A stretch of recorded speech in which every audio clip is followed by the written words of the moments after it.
Dans le royaume de l'imagination, où les limites ne sont qu'un murmure dans le vent et les frontières s'estompent devant la magie de l'esprit, je t'invite à t'embarquer pour un voyage qui transcende l'ordinaire et embrasse l'extraordinaire. Dans cet univers vaste de possibilités, tu plongeras dans les enseignements de Neville Goddard, un maître visionnaire dont les mots allument l'étincelle de la créativité et éveillent le pouvoir latent en toi. Imagine un lieu où les rêves deviennent des réalités tangibles, où chaque pensée est un coup de pinceau sur la toile de l'existence et chaque murmure de l'esprit est un écho dans les couloirs de l'univers. Dans cet audiolivre, nous plongerons dans la trame même de l'être, explorant les mystères de l'imagination et dévoilant les secrets du pouvoir créatif qui sommeille en chacun de nous. Accompagne-moi dans un voyage à travers des terres enchantées et des paysages magiques, où les étoiles dansent au rythme de nos désirs et les rivières de l'imagination coulent libres et sauvages. Découvre comment tes pensées sculptent le monde qui t'entoure et comment ton imagination est la clé qui ouvre les portes vers un destin rempli de merveilles et de réalisations. Prépare-toi à laisser derrière toi la réalité conventionnelle et à t'aventurer dans un royaume où les limites ne sont que des illusions et les rêves s'entrelacent avec la veille. Bienvenue dans le pays de l'imagination éveillée où tout est possible et le pouvoir de créer réside dans chaque battement de ton cœur et dans chaque éclat de ton esprit. Imagination, le monde réel et éternel dont cet univers végétal n'est qu'une pâle ombre. Qu'est-ce que la vie de l'homme sinon un art et une science? William White. L'imagination est plus importante que la connaissance, Albert Einstein. Chapitre 1. D'où naît ton imagination? Je ne me repose pas de ma grande tâche. Ouvrir les mondes éternels, ouvrir les yeux immortels de l'homme vers l'intérieur des mondes de la pensée, vers l'éternité toujours en expansion dans le sein de Dieu. L'imagination humaine. William Blake. Certaines paroles, avec le temps, acquièrent tellement de connotations étranges qu'elles cessent presque de signifier quelque chose. Un mot. C'est ainsi que l'imagination est faite pour servir toutes sortes d'idées, certaines d'entre elles étant directement opposées les unes aux autres. Fantasmes, pensées, hallucinations, soupçons. En fait, son utilisation est si vaste et son sens si varié que le mot imagination n'a ni statut ni signification fixe. Par exemple, nous demandons à un homme d'utiliser son imagination, ce qui signifie que sa perspective actuelle est trop limitée et qu'il n'est donc pas à la hauteur de la tâche. Ensuite, nous disons que ces idées sont pure imagination, ce qui implique que ces idées ne sont pas solides. Nous parlons d'une personne jalouse ou méfiante comme victime de sa propre imagination, ce qui signifie que ses pensées sont fausses. Une minute plus tard, nous rendons hommage à un homme en le décrivant comme un homme d'imagination. Ainsi, le mot « imagination » n'a pas de signification définie. Même le dictionnaire ne nous aide pas. Il définit l'imagination comme suit. 1. Le pouvoir d'imaginer ou l'acte de l'esprit. 2. Le principe constructif ou créatif. 3. Un fantôme. 4. Une notion ou croyance irrationnelle. 5. Planifier, comploter ou intriguer comme s'il s'agissait d'une construction mentale. J'identifie la figure centrale des évangiles avec l'imagination humaine, le pouvoir qui rend inévitable le pardon des péchés, la réalisation de nos objectifs. Toutes choses ont été faites par lui, et sans lui, rien de ce qui a été fait n'a été fait. Jean 13. Il n'y a qu'une seule chose dans le monde, l'imagination, et toutes nos déformations proviennent d'elle. Méprisés et abandonnés des hommes, hommes de douleur, habitués à la souffrance. Ésaïe 53, 3. L'imagination est la porte même de la réalité. L'homme, dit Blake, est soit l'arche de Dieu, soit un fantôme de la terre et de l'eau. Naturellement, il n'est qu'un organe inhérent soumis au sens. Le corps éternel de l'homme est l'imagination, c'est Dieu lui-même. Le corps divin, c'est Jésus. Nous sommes ses membres. Je ne connais pas de meilleure et plus vraie définition de l'imagination que celle de White. Par l'imagination, nous avons le pouvoir d'être tout ce que nous voulons être. Grâce à l'imagination, nous désamorçons et transformons la violence du monde. Nos relations les plus intimes, ainsi que les plus occasionnelles, deviennent imaginatives lorsque nous éveillons le mystère caché depuis des siècles, que le Christ en nous est notre imagination. Alors nous réalisons que seulement si nous vivons par l'imagination, on peut dire que nous vivons vraiment. Je veux que ce livre soit l'œuvre la plus simple, la plus claire et la plus sincère possible, pour vous encourager à fonctionner de manière imaginative, pour que vous ouvriez vos yeux immortels vers l'intérieur, vers les mondes de la pensée, où vous pouvez contempler chaque désir de votre cœur comme un grain mûr et pur. Je suis venu pour que les aveugles aient la vie et l'aient en abondance, Jean 10, 10. La vie abondante que le Christ nous a promise est à notre portée pour être vécue dès maintenant. Mais nous ne pourrons la vivre que lorsque nous aurons le sens du Christ comme notre imagination. Le mystère caché depuis des siècles, le Christ en vous, l'espérance de la gloire, c'est votre imagination. Colossiens 1, 26. C'est ce mystère que je m'efforce toujours de mieux comprendre et d'exhorter les autres à comprendre. L'imagination est notre Rédempteur, le Seigneur du ciel qui est né de l'homme, mais pas engendré par l'homme. Tout homme est mari et doit donner naissance à Christ. Si l'histoire de l'Immaculée Conception et de la naissance du Christ semble irrationnelle pour l'homme, c'est seulement parce qu'elle est mal interprétée comme biographie, histoire et cosmologie. Les explorateurs modernes de l'imagination ne nous aident pas en appelant l'esprit inconscient ou subconscient. La naissance et la croissance de l'imagination sont la transition graduelle d'un Dieu de tradition à un Dieu d'expérience. Si la naissance du Christ en l'homme semble lente, c'est seulement parce que l'homme n'est pas prêt à abandonner l'ancrage confortable, mais faux de la tradition. Lorsque l'imagination sera découverte comme le premier principe de la religion, la pierre de l'entendement littéral prendra alors un sens. La verge de Moïse fera jaillir l'eau du sens psychologique pour étancher la soif de l'humanité. Et tous ceux qui prendront la coupe offerte et vivront une vie en accord avec cette vérité transformeront l'eau du sens psychologique en le vin du pardon. Donc, comme le bon Samaritain, ils le verseront sur les blessures de tous. Le Fils de Dieu ne se trouve pas dans l'histoire ni sous aucune forme externe. On ne peut le trouver que comme l'imagination de celui en qui sa présence se manifeste. Si ton cœur était la modeste crèche pour sa venue, Dieu renaîtrait comme un enfant sur terre. L'homme est le jardin où dort ce Fils unique de Dieu. Il réveille ce Fils en élevant son imagination vers le ciel et en revêtant les hommes de la stature de Dieu. Nous devons continuer à imaginer mieux que ce que nous connaissons. L'homme, au moment de son éveil à la vie imaginative, doit surmonter l'épreuve de la filiation. Père, révèle ton Fils en moi, et cela a plu à Dieu de révéler son Fils en moi. Galates 1,15. L'épreuve suprême de la filiation est le pardon du péché. La preuve que son imagination est Jésus-Christ, le Fils de Dieu, et sa capacité à pardonner le péché, ce qui signifie manquer la cible dans la vie, ne pas atteindre son idéal, ne pas réaliser son objectif. Le pardon signifie l'identification de l'homme avec son idéal, ou son but dans la vie. C'est le travail de l'imagination éveillée, le travail suprême, car il teste la capacité de l'homme à entrer et à participer à la nature de son opposé. Que le faible dise « je suis fort », moi, le 310, raisonnablement, cela semble impossible. Seule l'imagination éveillée peut entrer et participer à la nature de son opposé. Cette conception de Jésus-Christ comme imagination humaine soulève ces questions fondamentales. L'imagination est-elle un pouvoir suffisant non seulement pour me permettre de supposer que je suis fort, mais aussi pour exécuter l'idée par elle-même? Supposons que je souhaite être ailleurs ou dans une autre situation. En imaginant être dans un tel état et lieu, pourrais-je provoquer sa réalisation physique? Supposons que je ne puisse pas me permettre le voyage et que ma situation sociale et économique actuelle s'oppose à l'idée que je veux réaliser.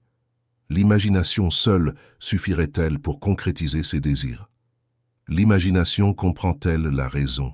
Car par la raison je comprends les déductions, des observations sensorielles et reconnais le monde extérieur des faits dans la pratique de la vie quotidienne. L'imagination est-elle un guide complet de comportement?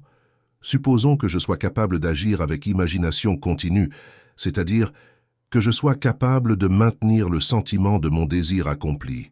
Ma supposition se transformera-t-elle en un fait? Et si elle devient un fait, pourrais-je penser que mes actions pendant la période d'incubation ont été raisonnables? L'imagination est-elle un pouvoir suffisant non seulement pour supposer le sentiment du désir accompli, mais aussi pour concrétiser l'idée par elle-même, après avoir supposé que je suis déjà ce que je veux être? Dois-je me guider continuellement par des idées et des actions raisonnables pour accomplir la réalisation de ma supposition? L'expérience m'a convaincu qu'une supposition, même fausse, si elle est persévérée, deviendra un fait, et que l'imagination continue est suffisante pour toute chose, tandis que tous mes plans et actions raisonnables ne compenseront jamais mon manque d'imagination continue. Ce n'est pas vrai que les enseignements des évangiles ne peuvent être reçus qu'en termes de foi, et que le Fils de Dieu recherche constamment des signes de foi chez les gens, c'est-à-dire qu'il voit dans sa propre imagination la promesse « Vous devez croire que vous recevez et vous recevrez » Marc 11, 24. Ce n'est pas la même chose que d'imaginer que vous êtes et que vous deviendrez. Ce n'était pas un état imaginaire que Moïse a enduré en voyant celui qui est invisible. Hébreux 11, 27. Ce n'était pas par le pouvoir de sa propre imagination qu'il a enduré. La vérité dépend de l'intensité de l'imagination, pas des faits externes. Les faits sont le fruit qui témoigne de l'utilisation ou du mauvais usage de l'imagination. L'homme devient ce qu'il imagine. Il a une histoire autodéterminée. L'imagination est le chemin, la vérité, la vie révélée. La vérité ne peut être saisie uniquement par l'esprit logique. Là où l'homme naturel de sens voit un bourgeon, l'imagination voit une rose complètement épanouie. La vérité ne peut pas être limitée par les faits.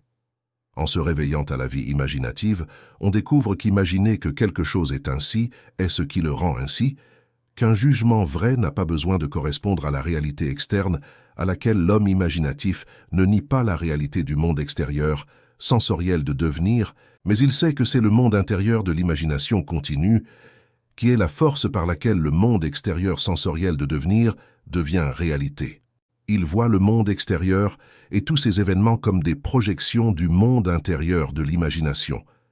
Pour lui, tout est une manifestation de l'activité mentale qui se déroule dans l'imagination de l'homme, sans que l'homme sensoriel et raisonnable en soit conscient. Mais il réalise que tout homme doit prendre conscience de cette activité intérieure et voir la relation entre le monde causal intérieur, de l'imagination et le monde extérieur sensoriel des effets. C'est merveilleux de découvrir que vous pouvez vous imaginer dans l'état de votre désir accompli et échapper aux prisons que l'ignorance a construites. L'homme réel est une imagination magnifique, c'est ce moi qui doit être éveillé. Réveille-toi, toi qui dors, lève-toi d'entre les morts, et Christ te donnera la lumière. Éphésiens 5, 14. Au moment où l'homme découvre que son imagination est le Christ, il accomplit des actes qui, à ce niveau, ne peuvent être qualifiés que de miraculeux. Mais tant que l'homme n'a pas le sens que le Christ est son imagination. Ce n'est pas vous qui m'avez choisi, mais c'est moi qui vous ai choisi. Jean 15, 16. Alors il verra tout en pure objectivité, sans aucune relation subjective, ne réalisant pas que tout ce qu'il rencontre fait partie de lui-même, se révélant devant l'idée qu'il a choisi les conditions de sa vie et qu'elles sont liées par affinité à son activité mentale. L'homme doit parvenir à croire fermement que la réalité est en lui et jamais à l'extérieur, même si les autres ont des corps et leur propre vie. Sa réalité est enracinée en lui, elle se termine en lui, tout comme la tienne se termine en Dieu. Chapitre 2. Instruction scellée. Le premier pouvoir qui se présente à nous au seuil du domaine de l'âme est le pouvoir de l'imagination. Franz Hartmann. J'ai pris conscience pour la première fois du pouvoir, de la nature et de la fonction rédemptrice de l'imagination grâce aux enseignements de mon ami Abdullah, et à travers des expériences ultérieures, j'ai appris que Jésus était un symbole de l'arrivée de l'imagination dans l'homme. La preuve de sa naissance en l'homme était la capacité de l'individu à pardonner le péché, c'est-à-dire sa capacité à s'identifier à lui-même ou à un autre avec son objectif dans la vie. Sans cette identification de l'homme avec son objectif, le pardon du péché est impossible, et seul le Fils de Dieu peut pardonner le péché. C'est pourquoi la capacité de l'homme à s'identifier à sa fin, même si la raison et les sens le nient, est la preuve de la naissance du Christ en lui. Se rendre passivement aux apparences et se soumettre à la preuve des faits revient à confesser que le Christ n'est pas encore né en toi. Bien que cet enseignement m'ait choqué et repoussé au début, car j'étais un chrétien convaincu et fervent, je ne savais pas alors que le christianisme ne pouvait pas être hérité par le simple accident de la naissance, mais qu'il devait être adopté consciemment comme mode de vie.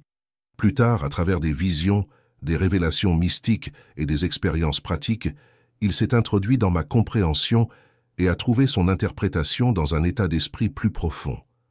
Mais je dois avouer que c'est une période compliquée, car les choses que l'on a toujours tenues pour acquises commencent à vaciller.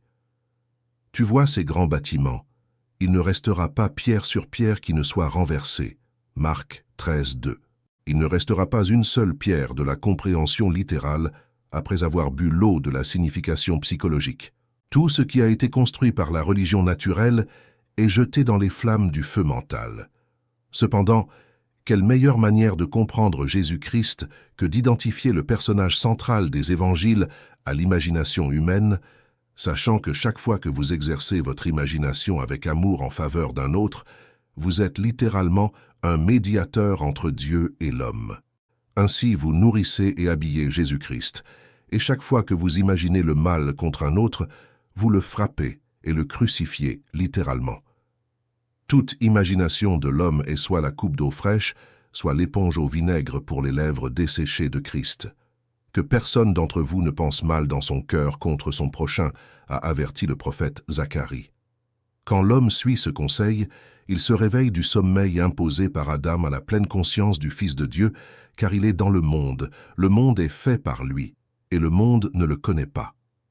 L'imagination humaine, je me suis souvent demandé si mon imagination est Jésus-Christ, et tout est possible pour Jésus-Christ, tout est possible pour moi. Par l'expérience, j'ai appris que lorsque je m'identifie avec mon objectif dans la vie, alors le Christ est éveillé en moi. Le Christ est suffisant pour toute chose, et je donne ma vie pour la reprendre. Personne ne la prend, mais je la pose de moi-même. Quel réconfort de savoir que tout ce que j'expérimente est le résultat de ma propre norme de croyance, que je suis le centre de mon propre réseau de circonstances, et que lorsque je change, mon monde extérieur doit aussi changer. Le monde présente des apparences différentes selon nos états de conscience différents. Ce que nous voyons lorsque nous sommes identifiés à un état ne peut pas être vu lorsque nous ne sommes plus fusionnés avec lui. Par état, on entend tout ce que l'homme croit et accepte comme vrai. Aucune idée présentée à l'esprit ne peut se réaliser à moins que l'esprit ne l'accepte. Cela dépend de l'acceptation de l'état auquel nous nous identifions, de la manière dont les choses se présentent dans la fusion de l'imagination et des états, se trouve la configuration du monde tel qu'il apparaît. Le monde est une révélation des états auxquels l'imagination se fond. C'est l'état à partir duquel nous pensons qui détermine le monde objectif dans lequel nous vivons. Le riche, le pauvre, le bon et le voleur sont ce qu'ils sont en fonction des états à partir desquels ils voient le monde. De la distinction entre ces états dépend la distinction entre les mondes de ces hommes individuellement. Ce même monde est si différent. Ce ne sont pas les actions et le comportement de l'homme bon qui doivent être égalés, mais son point de vue.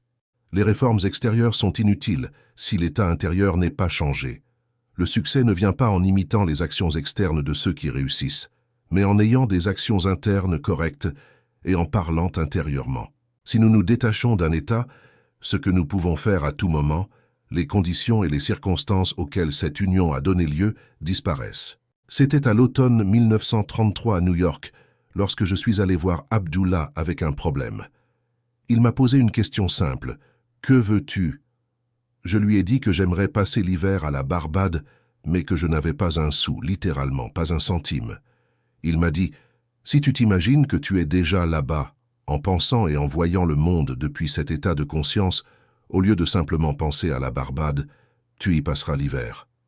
Ne vous préoccupez pas des moyens d'y parvenir, car l'état de conscience d'être déjà à la Barbade, si votre imagination le remplit, concevra les moyens les plus appropriés pour se réaliser. L'homme vit en s'engageant dans des états invisibles, en fusionnant son imagination avec ce qu'il sait être différent de lui-même, et dans cette union, il expérimente les résultats de cette fusion. Personne ne peut perdre ce qu'il a, sauf en se détachant de l'état dans lequel les choses expérimentées ont leur vie naturelle. Vous devez vous imaginer dans l'état de votre désir accompli, m'a dit Abdullah, et vous endormir en voyant le monde depuis la Barbade, le monde que nous décrivons à partir de l'observation doit être tel que nous le décrivons par rapport à nous-mêmes. Notre imagination nous relie à l'état souhaité, mais nous devons utiliser l'imagination avec maîtrise, pas comme des spectateurs qui pensent à la fin, mais comme des participants qui pensent depuis la fin. Nous devons vraiment être là dans l'imagination. Si nous le faisons, notre expérience subjective se réalisera objectivement. Ce n'est pas de la pure fantaisie, a-t-il dit, mais une vérité que vous pouvez éprouver par l'expérience. Son appel à entrer dans le désir accompli était le secret de penser depuis la fin. Tout état est déjà là comme simple possibilité, tant qu'on y pense, mais il devient puissamment réel quand on pense depuis lui. Penser depuis la fin est le chemin du Christ. J'ai commencé à fixer mes pensées au-delà des limites des sens, au-delà de cet aspect que mon état actuel donnait à l'existence, vers le sentiment d'être déjà en Barbade, et de voir le monde depuis ce point de vue. Il a souligné l'importance de l'état à partir duquel l'homme voit le monde lorsqu'il dort. Tous les prophètes affirment que la voix de Dieu est principalement entendue par l'homme dans les rêves, dans un rêve, dans une vision nocturne, quand le sommeil profond s'empare des hommes. Quand ils dorment, en effet, il ouvre les oreilles des hommes et scelle son instruction. Job 33, 15. Cette nuit-là et plusieurs nuits après, je me suis endormi en pensant que j'étais chez mon père à la Barbade. Un mois plus tard, j'ai reçu une lettre de mon frère me disant qu'il avait un grand désir de réunir la famille pour Noël et me demandant d'utiliser le billet de bateau joint pour la Barbade. J'ai embarqué 2 jours après avoir reçu la lettre de mon frère et j'ai passé un merveilleux hiver à la Barbade. Cette expérience m'a convaincu que l'homme peut être ce qu'il veut s'il fait de la conception une habitude et pense depuis la fin. Cela m'a également montré que je ne peux plus me justifier, en rejetant la faute sur le monde des choses extérieures, que mon bien et mon mal dépendent de moi-même, dépendent de l'état depuis lequel je contemple le monde, de la manière dont les choses se présentent. L'homme qui est libre dans son choix agit à partir de conceptions qu'il choisit librement, bien que pas toujours sagement. Tous les états concevables attendent notre choix et notre occupation, mais aucune rationalisation ne nous fournira par elle-même l'état de conscience qui est la seule chose qui vaille la peine d'être. L'image imaginative est la seule chose à rechercher. Le but ultime de l'imagination est de créer en nous l'esprit de Jésus, qui est le pardon continu des péchés, l'identification continue de l'homme avec son idéal. Ce n'est qu'en nous identifiant à notre objectif que nous pouvons nous pardonner de ne pas l'avoir atteint. Tout le reste est en vain dans ce chemin vers n'importe quel endroit ou état où nous dirigeons notre imagination, nous serons également attirés physiquement. Dans la maison de mon père, il y a de nombreuses demeures. Si ce n'était pas le cas, je vous l'aurais dit. Je vais vous préparer une place, et quand je m'en irai et que je vous aurai préparé une place, je reviendrai et vous prendrai avec moi, afin que là où je suis, vous soyez aussi. Jean 14, 2. En dormant dans la maison de mon père, dans mon imagination, comme si j'y dormais physiquement, j'ai fusionné mon imagination avec cet état, et j'ai été contraint de vivre cet état aussi, dans la réalité. Cet état était si réel pour moi que j'aurais pu être vu dans la maison de mon père si quelqu'un de sensible était entré dans la pièce où, dans mon imagination, je dormais. Un homme peut être vu où il est dans son imagination, car un homme doit être là où se trouve son imagination, car son imagination est la même chose que lui. Je le sais par expérience, car j'ai été vu par certaines personnes que je souhaitais voir, alors que physiquement j'étais à des centaines de kilomètres de là.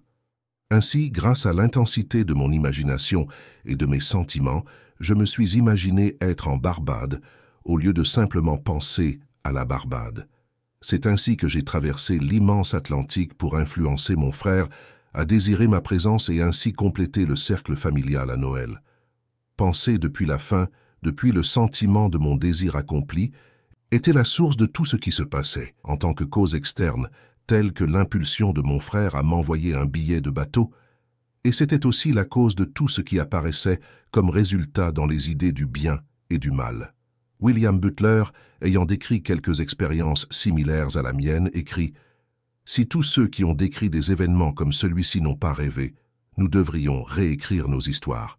Car tous les hommes, certainement tous les hommes imaginatifs, doivent toujours lancer des sorts, crier des illusions, et tous les hommes, en particulier les hommes paisibles qui n'ont pas une vie égoïste puissante, doivent continuellement passer sous le pouvoir de l'imagination déterminée. Penser depuis la fin est le début de tous les miracles, mais miracle est simplement le nom que donnent aux œuvres de l'imagination ceux qui ne connaissent pas le pouvoir et la fonction de l'imagination. S'imaginer dans le sentiment du désir accompli est le moyen d'entrer dans un nouvel état. Cela confère à l'état la qualité d'être. Hermès nous dit ce qu'il est. Il manifeste ce qui a été ou sera. Il ne se manifeste pas. Mais il n'est pas mort parce que l'âme, l'activité éternelle de Dieu, anime toute chose. L'avenir doit devenir présent dans l'imagination de celui qui veut créer sagement et consciemment les circonstances. Nous devons traduire la vision en être. L'imagination doit se concentrer sur un certain état et voir le monde depuis cet état. Penser depuis la fin est une perception intense du monde du désir accompli. Penser depuis l'état désiré, c'est vivre créativement. L'ignorance de cette capacité à penser depuis la fin est l'esclavage. C'est la racine de toutes les attaches auxquelles l'homme est assujetti. Se rendre passivement à la preuve des sens sous-estime les capacités de l'être intérieur. Quand l'homme comprend que penser depuis la fin est un principe créatif auquel il peut collaborer, il se libère de l'idée absurde que l'atteinte de ses objectifs consiste simplement à y penser. Tous les buts sont construits selon le modèle du désir accompli. Toute la vie n'est que l'apaisement de la fin, et les innombrables états de conscience à partir desquels un homme peut voir le monde ne sont qu'un moyen de satisfaire cette fin. Le désir est le ressort principal de la machine mentale. C'est une bénédiction, c'est un désir correct et naturel qui a un état de conscience comme sa satisfaction correcte et naturelle. Mais une chose je fais, oubliant ce qui est derrière et me portant vers ce qui est devant, je poursuis le but. Philippiens 3:13. Il est nécessaire d'avoir un objectif dans la vie. Sans objectif, nous dérivons. Que veux-tu de moi? Est la question implicite que la figure centrale des évangiles pose le plus souvent. En définissant votre objectif, vous devez le désirer comme le serviteur court après les cours d'eau. Ainsi mon âme court après toi, ô Dieu. Psaume 42:1. L'échec de l'homme à atteindre sa réalisation est dû à l'absence d'une direction passionnée dans la vie. Il est très important d'avoir le pont entre le désir de penser à et la satisfaction de penser depuis. Nous devons passer mentalement de penser à la fin à penser depuis la fin, et cela, la raison ne pourrait jamais le faire. Par sa nature, elle est restreinte à la preuve des sens. Mais l'imagination, qui n'a pas de telle limite, peut le faire. Le désir existe pour être satisfait dans l'activité de l'imagination. À travers l'imagination, l'homme échappe à la limitation des sens et à l'esclavage de la raison. Rien ne peut arrêter l'homme qui peut penser depuis la fin, rien ne peut l'arrêter. Il crée les moyens et trace son chemin hors des limites vers des demeures de plus en plus grandes du Seigneur. Peu importe ce qui a été ou ce qui est, la seule chose qui importe est ce qu'il veut. Il sait que le monde est une manifestation de l'activité mentale qui se déroule en lui-même. Donc, il s'efforce de déterminer et de contrôler les fins à partir desquelles il pense dans son imagination, habitant dans la fin en ayant confiance que là il résidera. Il met aussi toute sa confiance dans la chair et dans le sentiment de la réalisation de son désir, et il vit en s'engageant dans cet état, car l'art de la fortune consiste à le tenter ainsi, comme l'homme à l'étang de Bethesda est prêt pour le mouvement des eaux de l'imagination, sachant que chaque désir est tel un grain mûr pour celui qui pense depuis la fin. Nous montrons de l'indifférence envers la simple probabilité raisonnable, et nous avons confiance que, par une imagination constante, nos suppositions se solidifieront et se transformeront en faits. Cependant, le dilemme persiste. Comment faire en sorte que les hommes du monde entier comprennent que la clé réside dans la pensée depuis le résultat final, et comment stimuler cette mentalité dans chacune de leurs actions? Le véritable défi réside dans le fait de montrer que cette perspective est la source même de la plénitude dans la vie et non seulement une simple compensation pour ceux qui ont été désillusionnés. La vie est quelque chose de contrôlable. Vous pouvez expérimenter ce que vous voulez une fois que vous réalisez que vous êtes son fils et que vous êtes ce que vous êtes en vertu de l'état de conscience à partir duquel vous pensez et percevez le monde. Mon enfant, tu es toujours avec moi et tout ce que j'ai est à toi. Luc 15, 31. Chapitre 3. Autoroute du monde intérieur. Les enfants luttaient en elle, et l'Éternel lui dit, « Il y a 2 nations dans ton sein, et 2 peuples se sépareront de tes entrailles. Un peuple sera plus fort que l'autre, et le plus grand servira le plus petit. » Genèse 25, 22. La dualité est une condition inhérente à la vie. Tout ce qui existe est double. L'homme est une créature duelle, avec des principes contraires incrustés dans sa nature. Il lutte en lui et présente des attitudes opposées envers la vie. Ce conflit est l'entreprise éternelle, la guerre dans le ciel, la lutte incessante de l'homme plus jeune ou intérieur de l'imagination pour affirmer sa suprématie sur l'homme plus âgé ou extérieur des sens. Les premiers seront les derniers, et les derniers seront les premiers. Matthieu 19, 30. Celui qui vient après moi est préféré. Jean 1, 27. Le deuxième homme est le Seigneur des cieux. 1 Corinthiens 1, 15, 47.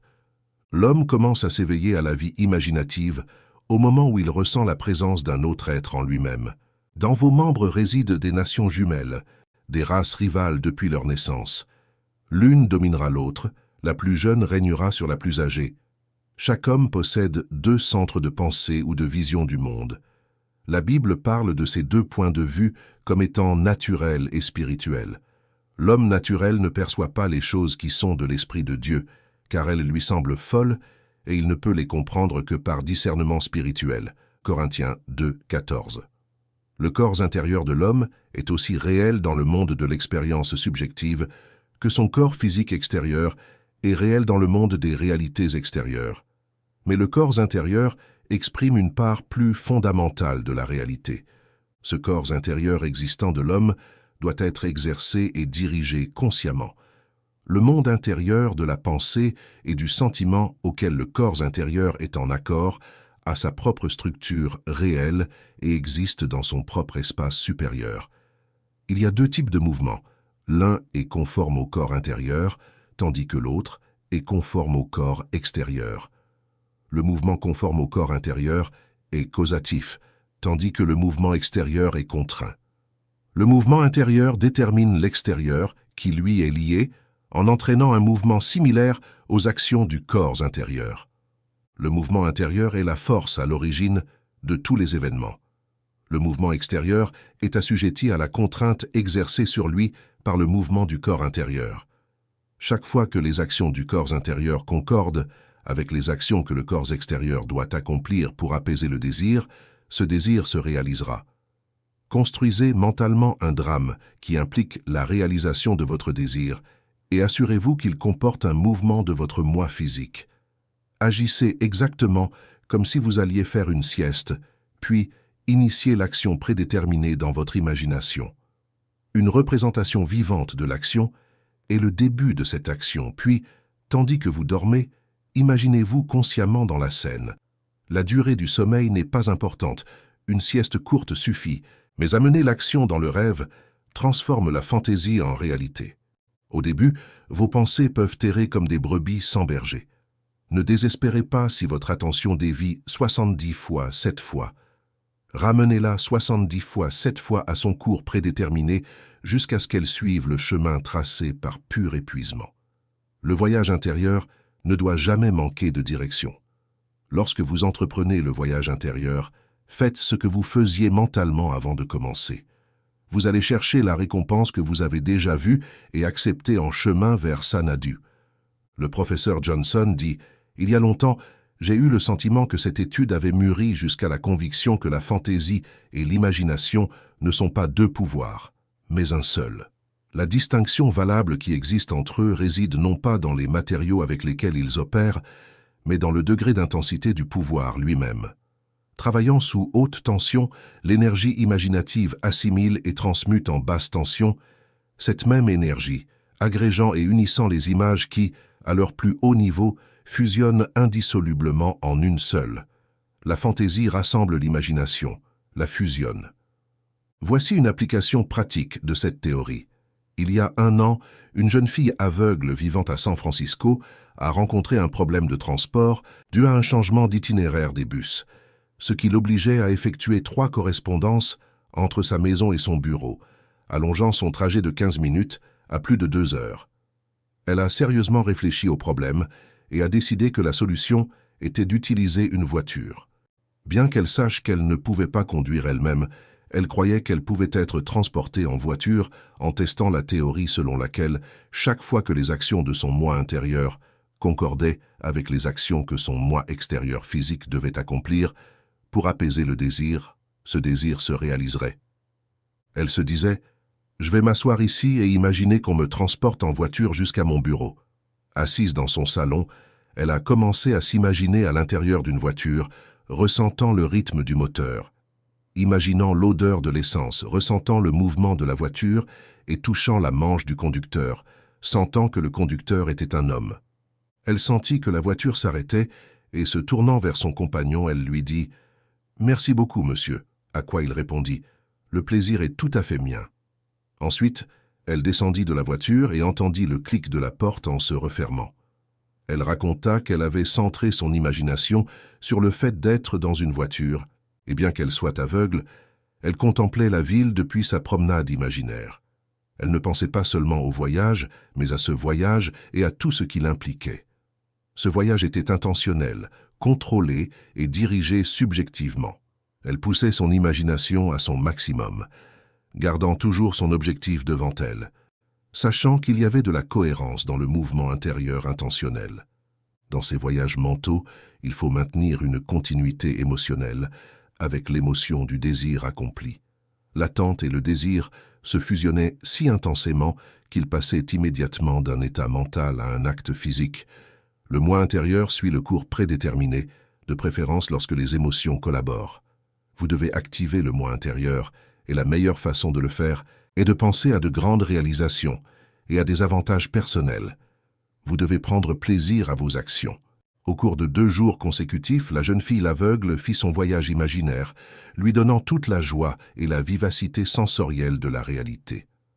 Peu de temps après son 2e voyage imaginaire, une amie lui raconta une histoire parue dans le journal de l'après-midi. Il s'agissait d'un homme qui s'intéressait aux personnes aveugles. La jeune fille aveugle l'appela et lui expliqua son problème. Le jour suivant, en rentrant chez elle, elle s'arrêta dans un café, et tandis qu'elle était là, elle ressentit l'envie de raconter l'histoire de la jeune fille aveugle à son ami, le propriétaire du café. En entendant l'histoire, un inconnu proposa de conduire la jeune fille aveugle chez elle tous les jours. L'homme qui avait entendu l'histoire lui dit alors « Si vous la conduisez chez elle, je l'emmènerai au travail ». Cela s'est produit il y a plus d'1 an, et depuis ce jour, cette jeune fille aveugle a été conduite de chez elle à son bureau par ces 2 messieurs. Au lieu de passer plus de 2 heures dans 3 bus différents, elle arrive à son bureau en moins de 15 minutes. Lors de son premier trajet jusqu'à son bureau, elle se tourna vers son bon samaritain et lui dit « Merci beaucoup, monsieur », à quoi il répondit « Le plaisir est tout à fait mien ». Ainsi, les objets de son imagination étaient pour elle des réalités dont la manifestation physique n'était que le témoin. Le principe animateur déterminant était la promenade imaginative. Son triomphe ne pouvait surprendre que ceux qui ne connaissaient pas son voyage intérieur. Elle voyait mentalement le monde depuis cette promenade imaginaire avec une telle clarté que chaque aspect de la ville acquérait une identité. Ces mouvements intérieurs ne produisent pas seulement les mouvements extérieurs correspondants. C'est la loi qui opère en dessous de toutes les apparences physiques. Celui qui pratique ces exercices de bilocation développera des pouvoirs inhabituels de concentration et de tranquillité et atteindra inévitablement la conscience éveillée dans le monde intérieur et dimensionnellement plus vaste. En agissant de manière déterminée, elle a réalisé son désir. En voyant la ville depuis le sentiment de son désir accompli, elle a égalé l'état désiré et s'est accordé à elle-même ce que les hommes endormis demandent à Dieu. Pour réaliser son désir, une action doit commencer dans l'imagination, en dehors de l'évidence des sens, en impliquant le mouvement de soi et l'accomplissement de son désir. Lorsque le moi extérieur agit pour apaiser le désir, ce désir se réalisera. Le mouvement de tout objet visible n'est pas causé par des éléments extérieurs au corps, mais par des éléments internes qui opèrent de l'intérieur vers l'extérieur. Le voyage est en vous. Vous voyagez sur les routes du monde intérieur. Sans mouvement intérieur, il est impossible de produire quoi que ce soit. L'action intérieure est une sensation introspective. En imaginant vivement avoir atteint votre objectif, en fermant les yeux et en plongeant dans vos pensées, en maintenant votre concentration sur l'action prédéterminée et en y participant activement. Alors tu deviendras un individu autodéterminé. L'action intérieure ordonne toute chose selon sa propre nature. Essaye-le et vérifie si une fois qu'un idéal souhaitable est formulé, c'est possible. Car c'est seulement à travers ce processus d'expérimentation que tu peux réaliser ton potentiel. C'est ainsi que se manifeste ce principe créatif. Par conséquent, la clé pour vivre avec un but est de centrer ton imagination sur l'action et le sentiment de désir accompli, avec une telle conscience et sensibilité que tu initieras et expérimenteras le mouvement dans le monde intérieur. Les idées n'agissent que si elles sont ressenties, si elles éveillent le mouvement intérieur. Le mouvement intérieur est conditionné par l'automotivation, le mouvement extérieur par la contrainte. Où que la plante de ton pied se pose, c'est cela que je te donnerai. Josué 13. Et souviens-toi, le Seigneur, ton Dieu, est au milieu de toi. Il est puissant. Sophonie 3.17. Chapitre 4. Les ciseaux de la révision. Le second homme est le Seigneur des cieux. 1 Corinthiens 15.47. Il ne dira jamais « c'est l'hiver », il dira « l'été dort », et il n'y a pas de pousse trop petite ni de couleur si triste que Chester ne l'appelle « le début du coup ». Mario. Le premier acte de correction ou de guérison est toujours la révision. On doit commencer par soi-même. C'est l'attitude propre qui doit changer. On ne peut voir que ce que l'on est, selon Emerson. Revivre chaque jour de manière imaginaire, tel que tu aurais souhaité qu'il soit, est une pratique très bénéfique et constructive. En revisitant mentalement les scènes et en les ajustant à tes idéaux, cet exercice te procure la santé et la productivité. Par exemple, supposons que le courrier d'aujourd'hui apporte des nouvelles décevantes. Révise la lettre, réécris-la de manière à la faire correspondre aux nouvelles que tu aurais souhaité recevoir. Puis, avec ton imagination, lis la lettre révisée encore et encore. C'est l'essence de la révision, et la révision aboutit à la révocation. Le seul prérequis est de réveiller ton attention de manière si intense qu'elle t'absorbe complètement dans l'action révisée.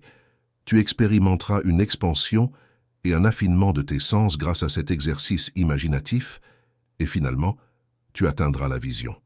Mais n'oublie jamais que l'objectif ultime de cet exercice est de créer en toi l'esprit de Jésus, qui est le pardon continu des péchés. La révision est d'une importance capitale lorsque la motivation est de se changer soi-même, lorsque le désir sincère est de devenir quelque chose de différent, lorsque le but est d'éveiller l'esprit actif et idéal du pardon. Sans imagination, l'homme reste un être de péché. L'homme doit soit progresser vers l'imagination, soit rester captif de ses sens. Progresser vers l'imagination, c'est pardonner, et le pardon est la vie de l'imagination. L'art de vivre, c'est l'art de pardonner. Pardonner, c'est en fait expérimenter dans l'imagination la version révisée de la journée. C'est vivre dans l'imagination ce que l'on aurait souhaité vivre dans la réalité. Chaque fois que l'on pardonne véritablement, c'est-à-dire chaque fois que l'on revit l'événement tel qu'il aurait dû être vécu, on est de nouveau. Père, pardonne-leur, n'est pas une prière qui arrive une fois par an, mais une opportunité qui se présente chaque jour. L'idée de pardonner est une possibilité quotidienne, et si elle est faite avec sincérité, elle élèvera l'homme à des niveaux de plus en plus élevés de l'être. Tu expérimenteras une Pâque quotidienne, et la Pâque, c'est l'idée de ressusciter transformé. Et cela doit être un processus presque continu. La liberté et le pardon sont indissociablement liés. Ne pardonne pas seulement par devoir ou par service. Pardonne parce que tu le veux. Tes voies sont des voies de complaisance, et toutes tes sentes sont la paix. Proverbe 3.17. Tu dois trouver du plaisir dans la révision. Tu ne peux pardonner efficacement aux autres que si tu as un désir sincère de les identifier avec leur idéal. Le devoir n'a pas d'impulsion. Pardonner consiste à délibérément retirer son attention de la journée non révisée et à la donner avec toute sa force et sa joie à la journée révisée. Si un homme commence à réviser ne serait-ce qu'un peu les affronts et les problèmes de sa journée, il commence alors à travailler pratiquement sur lui-même. Chaque révision est une victoire sur lui-même, et donc une victoire sur son ennemi. Les ennemis d'un homme sont ceux de sa propre maison, et sa maison est son état d'esprit. Matthieu 10, 36. Il change son avenir lorsqu'il révise sa journée. Lorsqu'un homme pratique l'art du pardon par la révision, peu importe à quel point la scène sur laquelle il repose est actuelle, sa vision révise la scène avec son imagination et contemple une magnitude jamais vue auparavant du changement impliqué. Tout acte de révision rend un tel changement totalement improbable pour le réaliste, l'homme sans imagination. Cependant, les changements radicaux dans la destinée du prodigue ont tous été produits par un changement de cœur. La bataille que l'homme livre se livre dans sa propre imagination. L'homme qui ne révise pas sa journée a perdu la vision de cette vie à l'image de laquelle est véritablement le travail de l'Esprit de Jésus. Transformez cette vie. Faites aux autres ce que vous voulez qu'ils vous fassent. Matthieu 7, 12. Voici comment une amie artiste a pardonné à elle-même et s'est libérée de la douleur, de l'ennui et de l'antipathie, sachant que seul l'oubli et le pardon nous conduiront à de nouvelles valeurs. Elle s'est confiée à son imagination et a échappé à la prison de ses sens. Elle écrit « Le jeudi, j'ai enseigné toute la journée à l'école d'art. Une petite chose a gâché ma journée. Quand je suis entré dans ma salle de classe l'après-midi, j'ai découvert que le concierge avait laissé toutes les chaises sur les pupitres après avoir nettoyé le sol. En levant une chaise, elle m'a échappé des mains et m'a frappé durement au coup de pied droit. Immédiatement, j'ai examiné mes pensées et j'ai réalisé que j'avais critiqué l'homme pour ne pas avoir bien fait son travail, comme il avait perdu son aide. J'ai réalisé qu'il pensait probablement qu'il avait fait plus que suffisamment et que j'étais un cadeau non désiré qui avait rebondi et m'avait frappé le pied. En regardant mon pied, j'ai vu que ma peau et mes bas en nylon étaient intacts, alors j'ai oublié toute l'affaire. Ce soir-là, après avoir travaillé intensément pendant environ 3 heures sur un dessin, j'ai décidé de me faire une tasse de café. À ma grande surprise, je ne pouvais pas utiliser mon pied droit et il me faisait très mal. J'ai sauté sur une chaise et j'ai enlevé ma pantoufle pour regarder. Mon pied avait une étrange couleur rose-violet. Il était enflé et rouge vif. J'ai essayé de marcher dessus et j'ai réalisé que je n'avais aucun contrôle sur lui. Il semblait se tortiller. Il n'y avait pas d'autre choix que de m'en débarrasser immédiatement. Alors je suis restée silencieuse, prête à me fondre dans la lumière, et à ma grande confusion, mon imagination a refusé de coopérer. Elle m'a dit non, et cela m'arrive souvent quand je peins. J'ai commencé à argumenter, pourquoi pas, et elle continuait de dire non. En fin de compte, je me suis rendu et lui ai dit « Tu sais que ça me fait mal, j'essaie de ne pas avoir peur, mais tu es aux commandes. Que veux-tu faire ?» La réponse « Va au lit et repasse en revue les événements de la journée. » Ensuite, lui dis-je « D'accord, mais laisse-moi te dire que si mon pied n'est pas parfait demain matin, tu ne pourras t'en prendre qu'à toi-même. » Après avoir arrangé la literie pour éviter de toucher mon pied, j'ai commencé à passer en revue ma journée. C'était un peu lent car il m'était difficile de détourner mon attention de mon pied. J'ai passé en revue toute la journée et je n'ai rien vu à ajouter à l'incident de la chaise. Mais en fin d'après-midi, je me suis retrouvé face à un homme qui ne m'avait pas adressé la parole depuis 1 an. La première fois que cela s'était produit, je pensais qu'il était devenu sourd. Je le connaissais depuis l'école, mais nous ne nous étions jamais parlé autrement que pour nous saluer et parler de la météo. Des amis communs m'avaient assuré que je n'avais rien fait, qu'il avait dit qu'il ne m'aimait jamais et qu'il avait finalement décidé que cela ne valait pas la peine de parler. Je lui avais dit bonjour, mais il n'avait pas répondu. J'ai réalisé que cet homme était dans une situation terrible. J'ai décidé de faire quelque chose pour l'aider et améliorer sa situation, alors dans mon imagination, je me suis arrêté là et j'ai rejoué la scène. Je lui ai dit bonjour et il a répondu bonjour, puis a souri. Maintenant, j'ai pensé que c'était bien de sa part. J'ai répété la scène plusieurs fois, passé à l'incident suivant, et j'ai terminé la journée. Et maintenant, que faisons-nous, mon pied ou le concert? J'avais été en train de fondre et d'emballer un merveilleux cadeau de valeur et de succès pour une amie qui allait faire ses débuts le lendemain, et j'étais impatiente de le lui donner. Cette nuit-là, mon imagination prenait un ton solennel quand elle disait « Faisons le concert, ce sera plus amusant ». Cependant, avant de commencer, j'ai plaidé « Pourrions-nous retirer le pied de mon imagination, qui est parfaitement en bon état dans la réalité ?» Et bien sûr, elle a accepté. Après l'avoir fait, j'ai beaucoup apprécié le concert, et mon ami a reçu une ovation énorme. À ce stade, j'étais très fatigué, et je me suis endormi en faisant mon projet. Le lendemain matin, alors que je mettais mes chaussures, j'ai soudain eu une image rapide en mémoire d'un pied décoloré et enflé, sortant de la même chaussure. J'ai retiré mon pied et l'ai examiné. Il était parfaitement normal sous tous les aspects. Il y avait une petite tache rose sur le cou de pied où je me rappelais m'être cogné avec la chaise. Quel rêve si vivant, ai-je pensé, et je me suis habillé en attendant le café. Je suis allé à la table de dessin et j'ai vu que tous mes pinceaux étaient en désordre et non lavés. « Qu'est-ce qui t'a amené à laisser les pinceaux comme ça ?» me suis-je demandé. « Était-ce à cause de ton pied ?» Ce n'était donc pas un rêve, mais une belle guérison. Elle avait gagné par l'art de la révision ce qu'elle n'aurait jamais gagné par la force. Au ciel, la seule façon d'art de vivre est d'oublier et de pardonner, surtout à la femme. Nous devons prendre notre vie, non pas comme elle semble être, mais à partir de la vision de cet artiste, de la vision du monde parfait qui est enfoui sous tous les esprits, enfoui et attendant que nous révisions la journée. Ils nous amènent à croire un mensonge quand nous regardons avec et non à travers l'œil. William Blake. Une révision du jour et ce qu'elle considérait comme si obstinément réel n'était plus pour elle comme un rêve, s'était évaporé silencieusement. Vous pouvez réviser la journée pour vous satisfaire vous-même, et en expérimentant dans l'imagination les paroles et les actions révisées, vous ne modifierez pas seulement la tendance de l'histoire de votre vie, mais vous transformerez toutes ces discordes en harmonie. Celui qui découvre le secret de la révision ne peut que se laisser guider par l'amour. Son efficacité augmentera avec la pratique.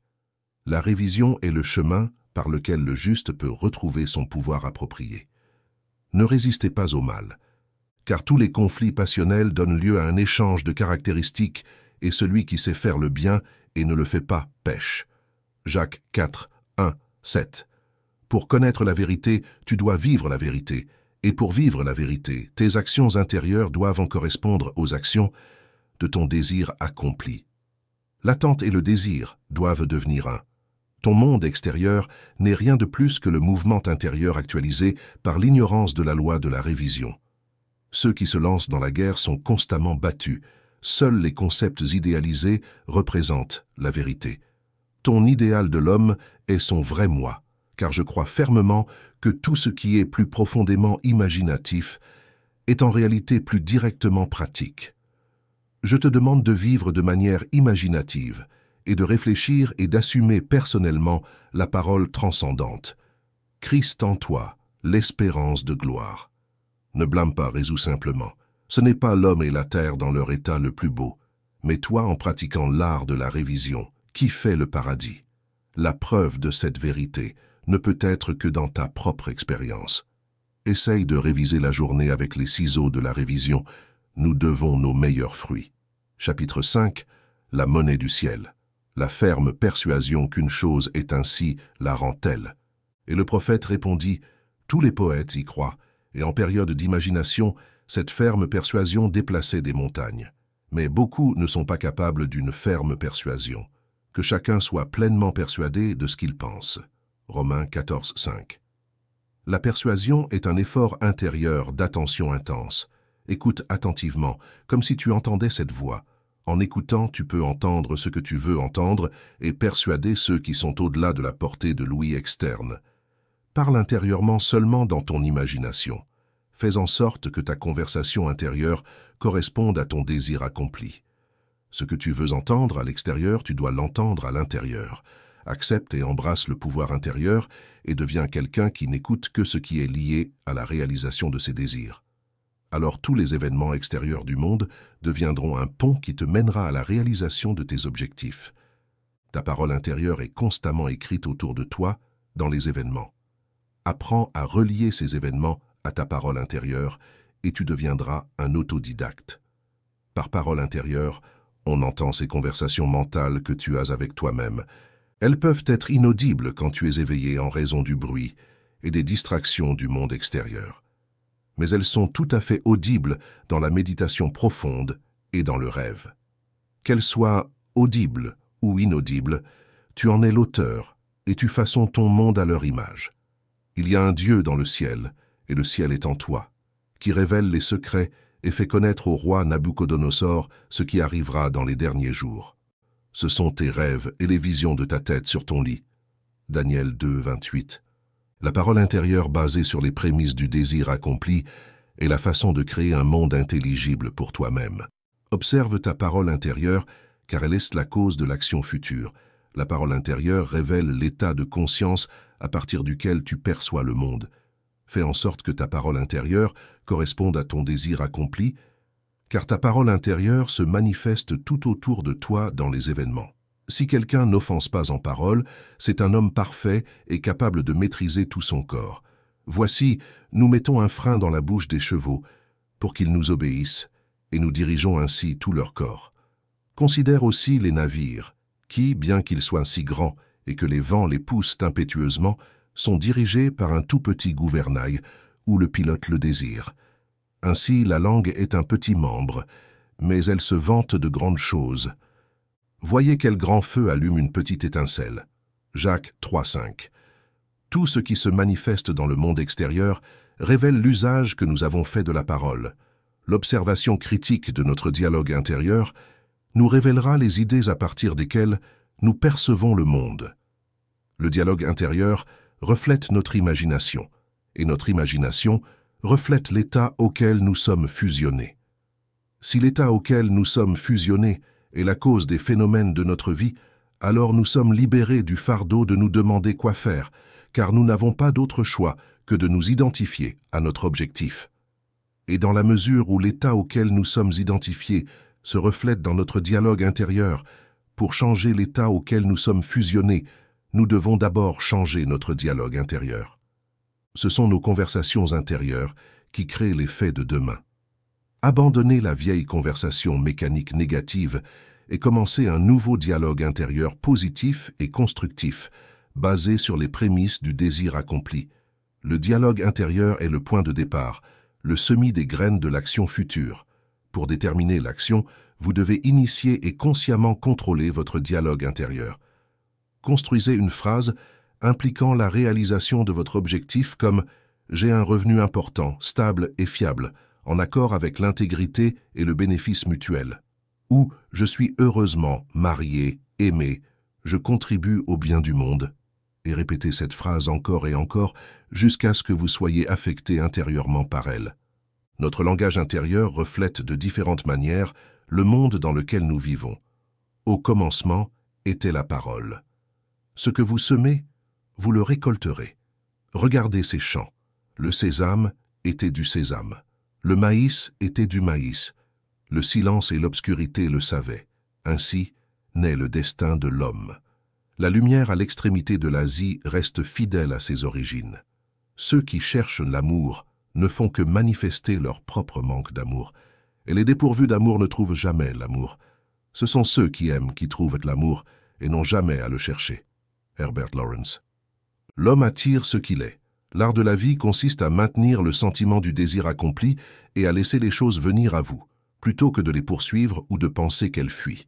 Observez votre conversation intérieure et assurez-vous qu'elle correspond à votre objectif. Lorsque votre dialogue intérieur et vos actions correspondent, ils attirent les conditions de votre vie. Par le biais de l'auto-observation critique de votre dialogue intérieur, vous découvrez où vous êtes dans votre monde intérieur et où vous êtes dans votre monde intérieur est ce que vous êtes dans le monde extérieur. En vous revêtant du nouvel homme chaque fois que vos idéaux et votre dialogue intérieur coïncident, vous pouvez ainsi créer le nouvel homme. Le dialogue intérieur mûrit dans l'obscurité et sort à la lumière. Le dialogue intérieur correct est celui qui serait le vôtre si vous réalisiez votre idéal. En d'autres termes, c'est la parole du désir accompli. Je suis cela. il y a deux dons que Dieu a accordés uniquement à l'homme et à aucune autre créature mortelle. Ces deux dons sont l'esprit et la parole, et le don de l'esprit et de la parole est équivalent à celui de l'immortalité.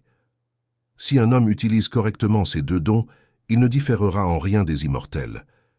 Et lorsque quittera le corps, l'esprit et la parole seront ses guides, et à travers eux, il sera conduit à la troupe des dieux et des âmes qui ont atteint la béatitude. Les circonstances et conditions de la vie sont la parole intérieure extériorisée, le son solidifié. La parole intérieure appelle les événements à l'existence. En chaque événement se trouve le son créatif qui est sa vie et son être. Tout ce qu'un homme croit inconsciemment comme vrai se révèle dans sa parole intérieure. C'est sa parole, sa vie. Essayez de remarquer ce que vous vous dites en vous-même en ce moment, à quelles pensées et sentiments vous consentez. Ils se tisseront parfaitement dans la trame de votre vie. Pour changer votre vie, vous devez changer votre parole intérieure, car, comme l'a dit Hermès, la vie est la réunion de la parole et de l'esprit. Lorsque l'imagination fera correspondre votre dialogue intérieur avec le désir accompli, il y aura alors un chemin droit en vous, de l'intérieur vers l'extérieur, et l'extérieur reflètera instantanément l'intérieur. Recevez avec douceur la parole innée qui peut sauver vos âmes. Jacques 1, 21. Chaque étape du progrès de l'homme est réalisée par l'exercice conscient de son imagination, en faisant correspondre sa parole intérieure avec son désir accompli. La supposition persistante du désir accompli est le moyen de réaliser l'intention. En contrôlant notre parole intérieure pour qu'elle corresponde à nos désirs accomplis, nous pouvons mettre de côté tous les autres processus. Alors nous n'avons plus qu'à agir par l'imagination et l'intention claire. Nous imaginons le désir accompli et entretenons des conversations mentales basées sur cette prémisse. Par le biais de conversations mentales contrôlées, à partir des prémices du désir accompli, des miracles apparents se réalisent.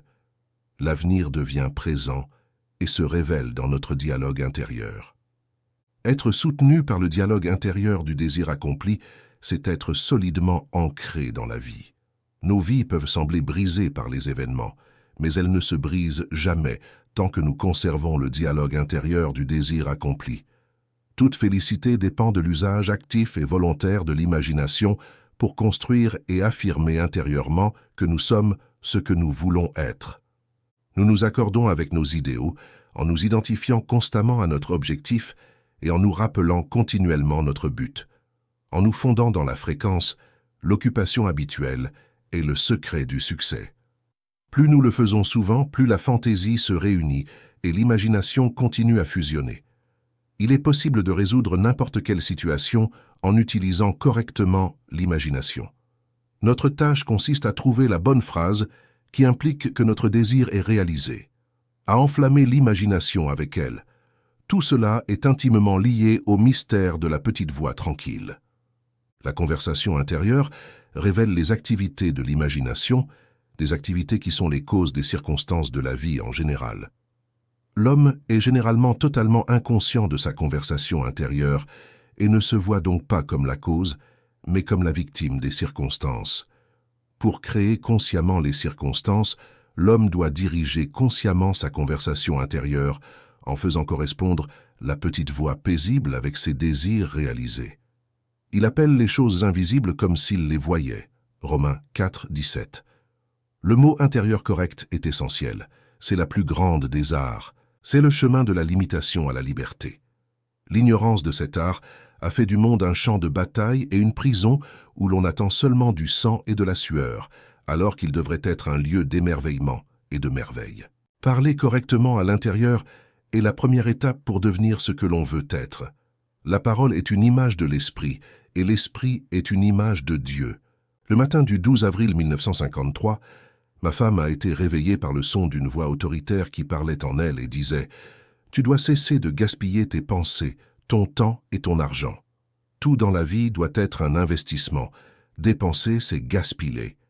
Investir sans retour, c'est destiner quelque chose à une fin dont on attend un bénéfice. » Cette révélation de ma femme concerne l'importance du moment présent, de la transformation du moment. Ce que nous désirons n'est pas dans le futur, mais en nous-mêmes et en ce moment précis. À tout moment de notre vie, nous sommes confrontés à un choix infini. Ce que nous sommes, ce que nous voulons être. Ce que nous voulons être existe déjà, mais pour le réaliser, nous devons aligner notre conversation intérieure et nos actions sur lui. Si deux d'entre vous s'accordent sur la terre pour demander quelque chose, cela leur sera accordé par mon Père qui est dans les cieux. Matthieu 18, 19. Seul compte ce que l'on fait maintenant. Le moment présent ne recule pas dans le passé. Il avance vers l'avenir pour nous confronter, que nous ayons dépensé ou investi. La pensée est la monnaie du ciel, et l'argent en est son symbole terrestre. Chaque moment doit être investi, et notre conversation intérieure révèle si nous gaspillons ou investissons. Intéresse-toi davantage à ce que tu dis intérieurement en ce moment qu'à ce que tu as dit en choisissant judicieusement ce que tu penses et ressens maintenant. Chaque fois que nous nous sentons incompris, mal utilisés, négligés, méfiants ou craintifs, nous gaspillons nos pensées et perdons notre temps. Chaque fois que nous assumons le sentiment d'être ce que nous voulons être, nous investissons. Nous ne pouvons pas laisser la conversation intérieure négative prendre le dessus et espérer conserver le contrôle de notre vie. Les résultats de tout ce qui semble être derrière nous vont devant nous. Le dernier moment n'est pas parti, il s'approche. Ma parole ne reviendra pas à moi vide, mais elle accomplira ce que je veux et réussira dans ce à quoi je l'ai envoyé. Isaïe 55, 11. Les circonstances de la vie sont les expressions atténuées de la parole intérieure qui les a créées. La parole faite visible, comme le dit Hermès, est le Fils, et l'Esprit est le Père de la parole. Ils ne sont pas séparés l'un de l'autre, car la vie est l'union de la parole et de l'Esprit. Il nous a choisis pour être ses enfants, par la parole de vérité, Jacques 1, 18. Soyons des imitateurs de Dieu, comme des enfants bien-aimés, et utilisons judicieusement notre parole intérieure pour façonner un monde extérieur en harmonie avec notre idéal. Éphésiens 5, 1. Le Seigneur parlait par moi, et sa parole était sur ma langue. 2 Samuel 23, 2. La bouche de Dieu est l'esprit de l'homme. Nourrisse Dieu seulement avec le meilleur. Tout ce qui est digne de bon témoignage, pensez à cela. Philippiens 4, 8. Le moment présent est toujours précisément le bon moment pour un investissement, pour prononcer intérieurement la parole correcte. La parole est très proche de toi, dans ta bouche et dans ton cœur, pour que tu la mettes en pratique. Deutéronome 30, 14. Tu choisis la vie, le bien et les bénédictions en étant ce que tu choisis. Les semblables ne sont connus que par les semblables. Fais en sorte que ta conversation intérieure bénisse et donne de bons rapports. L'ignorance de l'homme sur l'avenir est le résultat de son ignorance de sa conversation intérieure. Sa conversation intérieure reflète son imagination, et son imagination est un gouvernement où l'opposition n'arrive jamais au pouvoir. Si le lecteur se demande si la conversation intérieure reste subjective et ne peut pas trouver un objet pour son amour, la réponse est non. Elle se matérialise toujours d'elle-même. Ce qui frustre et s'infecte, devenant ainsi la maladie qui afflige l'humanité, c'est l'ignorance de l'homme sur l'art de faire correspondre les mots intérieurs avec le désir accompli. La parole intérieure reflète l'imagination, et l'imagination c'est le Christ.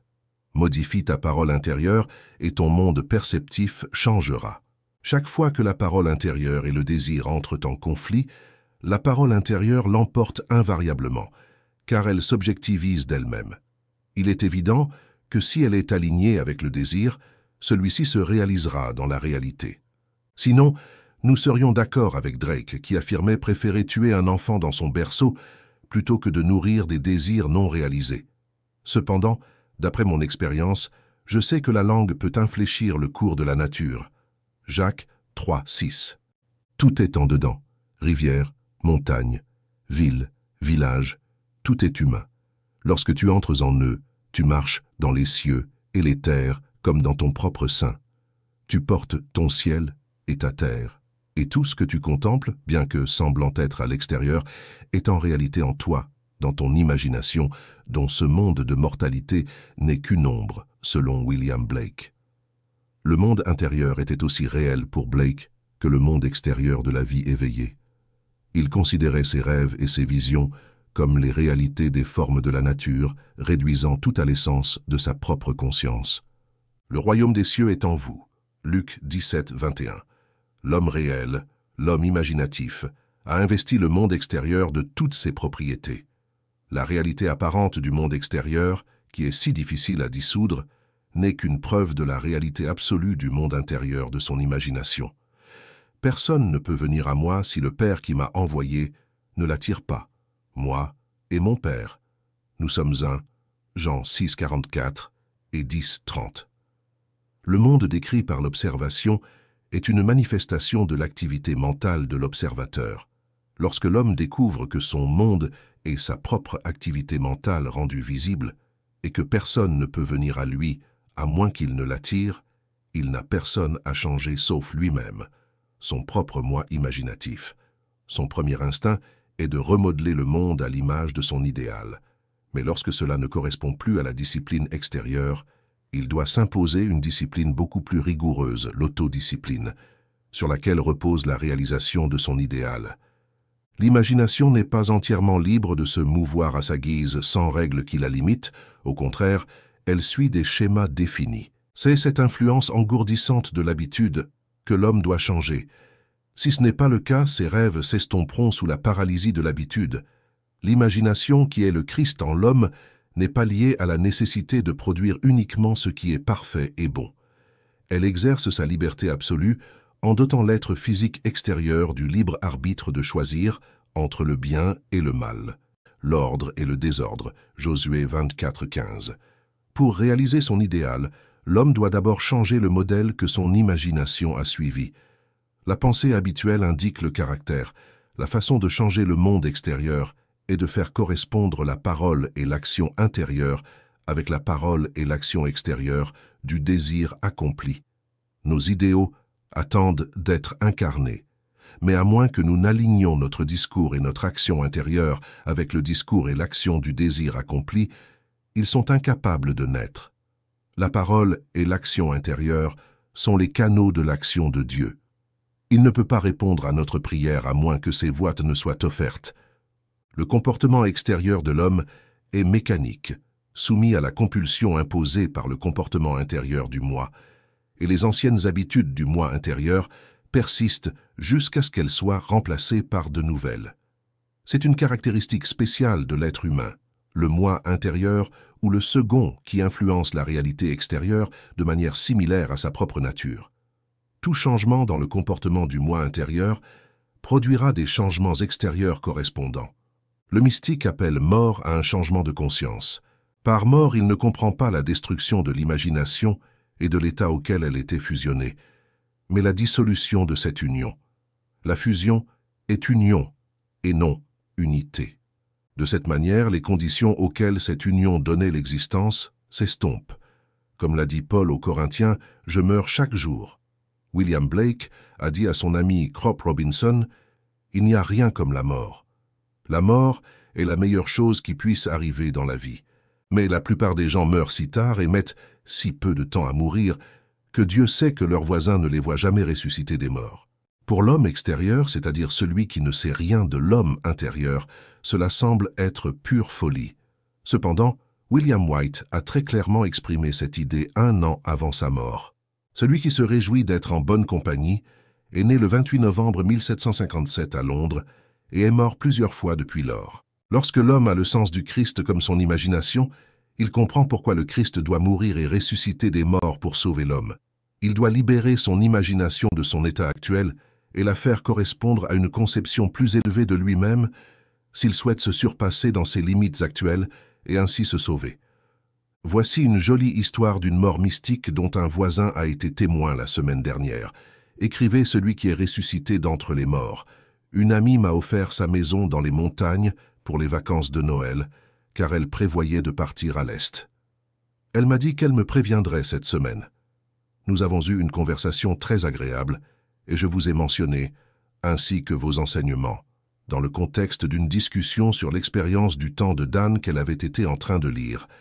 Sa lettre est arrivée lundi, et en la ramassant, j'ai ressenti soudainement une grande dépression.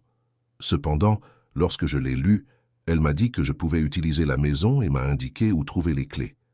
Au lieu de me réjouir, cela m'a encore plus déprimé, au point que j'ai décidé qu'il devait y avoir quelque chose entre les lignes que j'intuitionnais.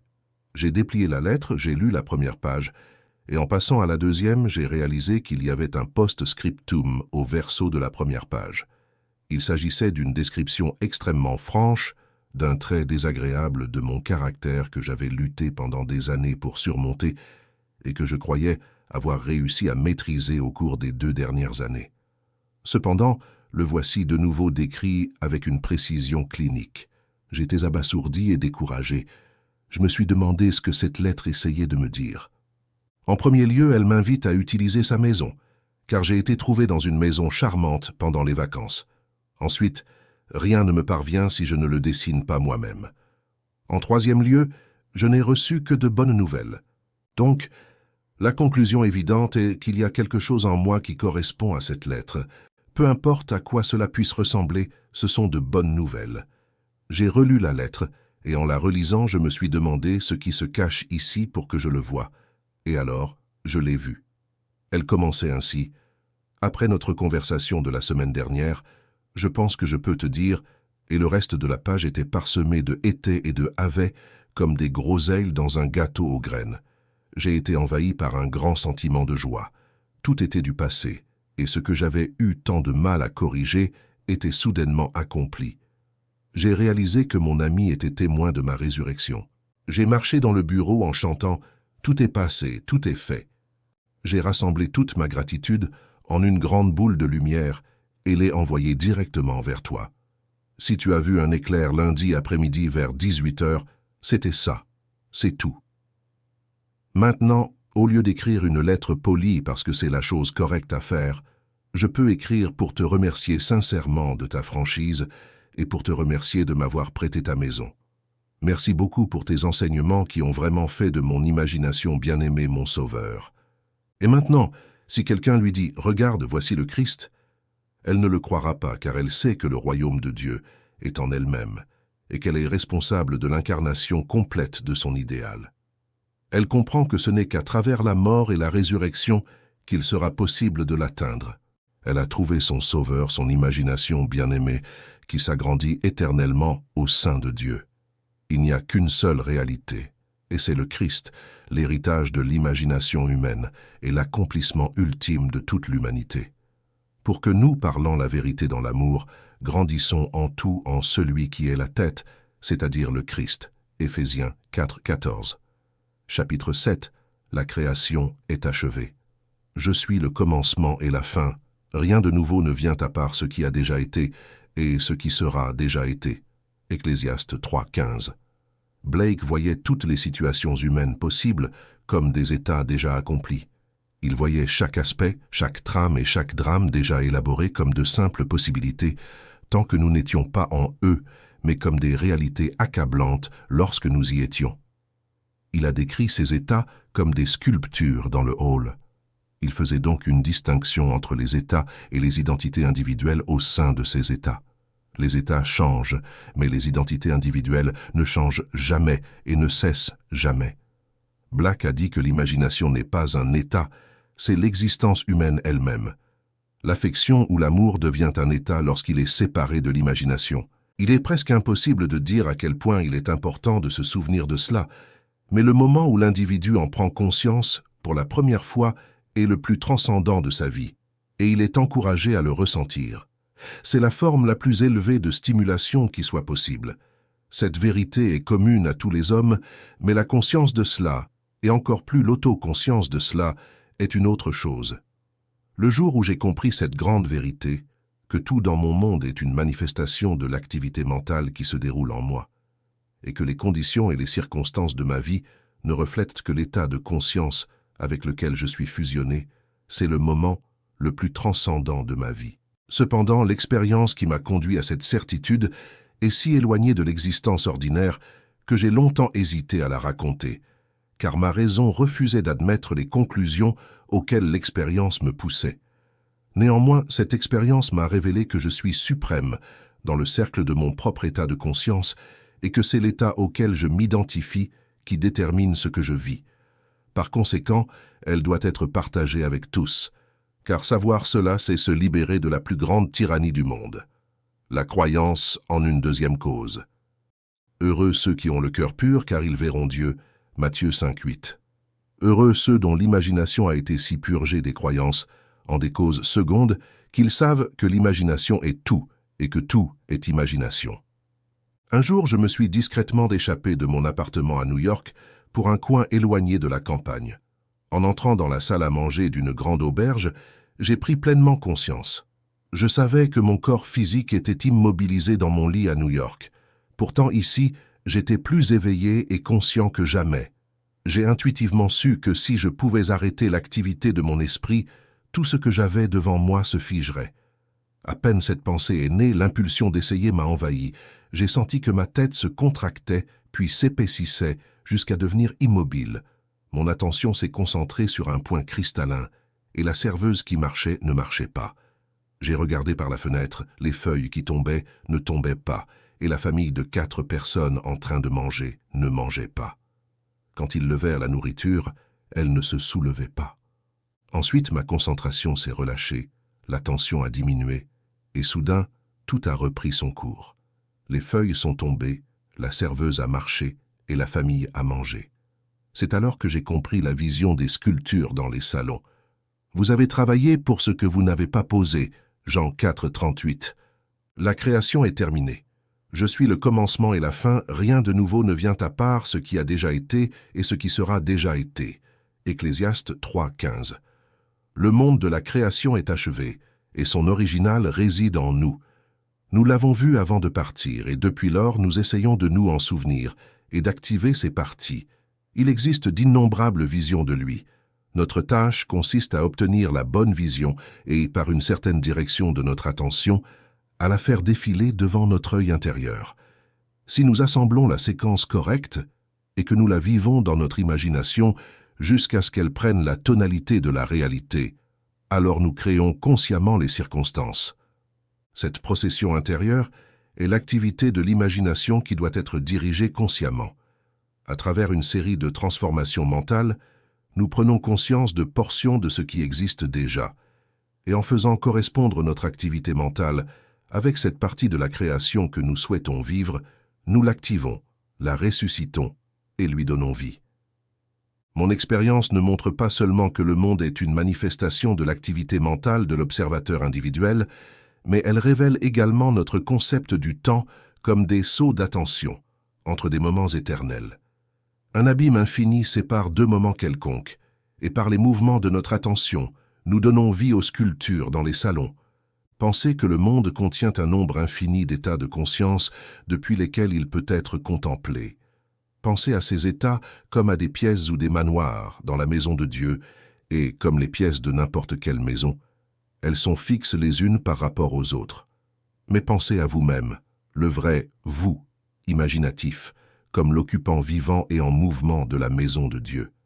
Chaque pièce contient certaines des sculptures des salons, avec d'innombrables trames, plans, drames et situations déjà élaborées mais non activées.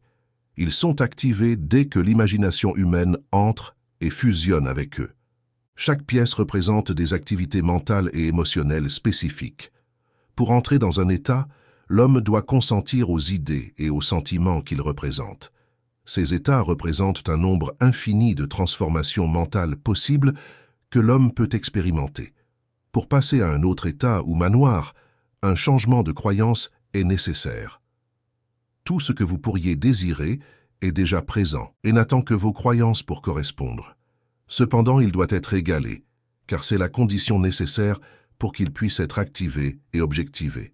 Lorsque l'homme correspond aux croyances de n'importe quel état, il fusionne avec lui, ce qui conduit à l'activation et à la projection de ses trames, plans, drames et situations. Cette pièce devient la maison de l'individu, depuis laquelle il voit le monde. C'est son atelier. Et s'il est observateur, il verra comment la réalité extérieure se modèle selon le modèle de son imagination. Dans ce but de nous former à la création d'images, nous avons été soumis aux limitations des sens et revêtus de corps de chair. Le réveil de l'imagination, le retour de son Fils, c'est ce que notre Père attend. La créature a été soumise à la vanité, non pas volontairement, mais à cause de celui qui l'a soumise. Romains 8, 20.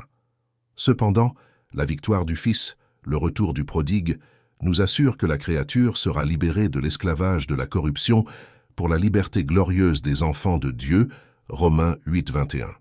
Nous avons été soumis à cette expérience biologique parce que personne ne peut connaître l'imagination s'il n'a pas été soumis aux vanités et aux limitations de la chair, s'il n'a pas pris sa part d'enfant prodigue et n'a pas expérimenté et goûté cette coupe d'expérience. Et la confusion persiste, jusqu'à ce que l'homme se réveille et qu'une vision fondamentalement imaginative de la vie soit rétablie et reconnue comme fondamentale. Je dois prêcher les richesses insondables du Christ et montrer à tous quelle est la communion du mystère qui a été caché en Dieu depuis le commencement du monde, lui qui a créé toutes choses par Jésus-Christ. Éphésiens 3, 8. Rappelle-toi que le Christ en toi, c'est ton imagination, tout comme l'apparence de notre monde est déterminée par l'état particulier auquel nous sommes fusionnés. De la même manière, nous pouvons déterminer notre destin individuel en fusionnant notre imagination avec les idéaux que nous cherchons à réaliser. La distinction entre nos états de conscience est à la base de la distinction entre les circonstances et les conditions de nos vies. L'homme qui est libre dans le choix de son état demande souvent à être sauvé de l'état de son choix.